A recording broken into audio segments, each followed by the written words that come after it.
l'AES et la CEDEAO. Attachez vos ceintures.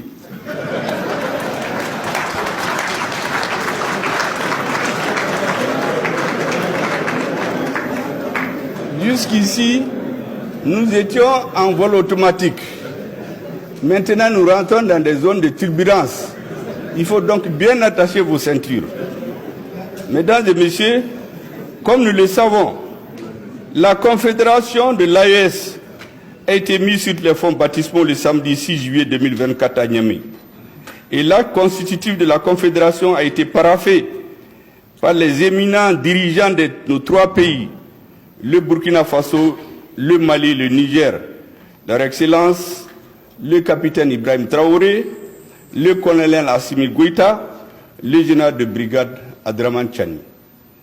J'écoute tous les matins toutes les radios internationales. J'écoute les interventions des citoyens. Je lis la presse. Je vous assure que je me rends compte souvent que certains ne savent même pas de quoi ils parlent. Parce qu'il y a une campagne médiatique internationale de semer le trouble dans l'esprit des Africains, de l'AES, en disant « Mais oui, on est une seule famille, on est en train de sortir de la famille, anga ben, anga faranyonka, sinon on va se diviser. » Mais dans le monde de toujours, est-ce que vous avez vu une décision importante qui n'avait pas été la décision de quelques hommes déterminés qui ont le sens de l'histoire? Aucun des grands dirigeants qui a marqué l'histoire n'est allé chercher le consensus total sur ce qu'il fait. On choisit ce qui est intéressant pour le peuple à un moment donné de l'histoire. Et on prend cette voie, que ce soit par élection. Dans les élections, vous voyez, les présidents qui viennent, ils compétissent, il y a un qui prend, qui gagne. Mais c'est sa ligne qui s'impose à tout le monde, jusqu'aux élections suivantes. Mais il ne vient pas dire, ah, on met tout le monde ensemble. Mais ça, c'est quoi ça? Si vous mettez tout le monde ensemble, vous ne ferez rien. Parce que dans une société, les avis sont contradictoires. Quand un avis prime, c'est lui qui s'impose jusqu'à ce que le peuple ou l'histoire rejette cette ligne et suit une autre ligne. Donc même les dirigeants démocratiques, cette histoire de consensus des dirigeants, tout le monde ensemble, c'est pas ça. Les grands pays, si vous les regardez, à chaque étape de leur histoire, les dirigeants choisissent une voie. Ils l'expliquent au peuple et ils avancent.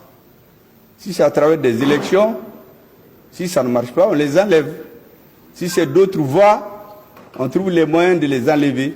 Mais ils ne viennent pas s'asseoir pour dire que tant qu'ils n'ont pas l'assentiment de tout le monde, ils ne vont jamais avancer. Ça n'existe pas. Et ces pays où on a inventé le terme clivant, parce que moi je sais que ça a été élaboré ailleurs et mis dans la bouche de certains, mais chez eux, ils sont clivants.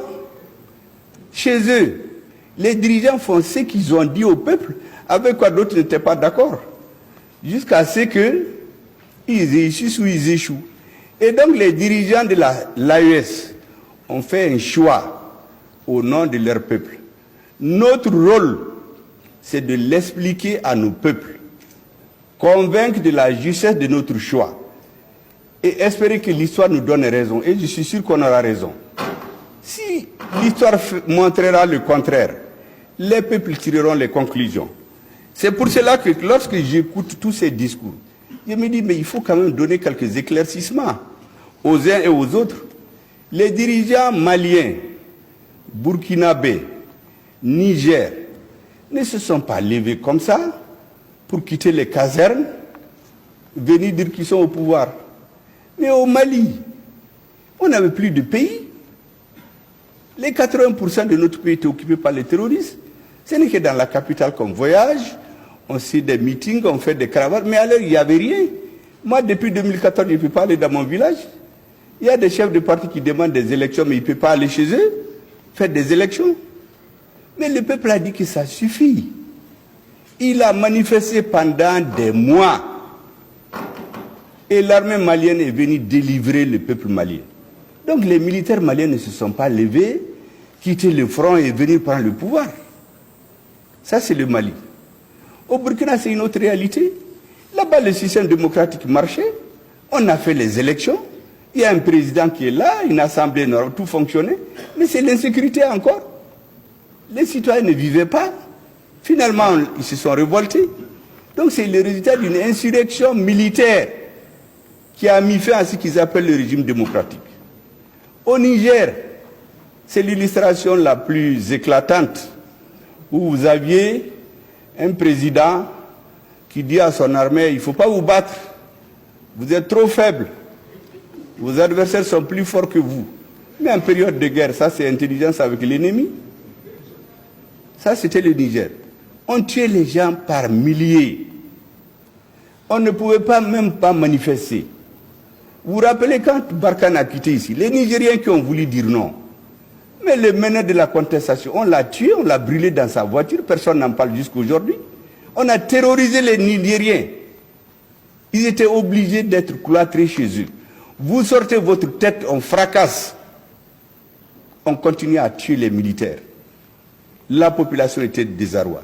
Donc les militaires nigériens ne se sont pas levés du jour au lendemain pour venir au pouvoir.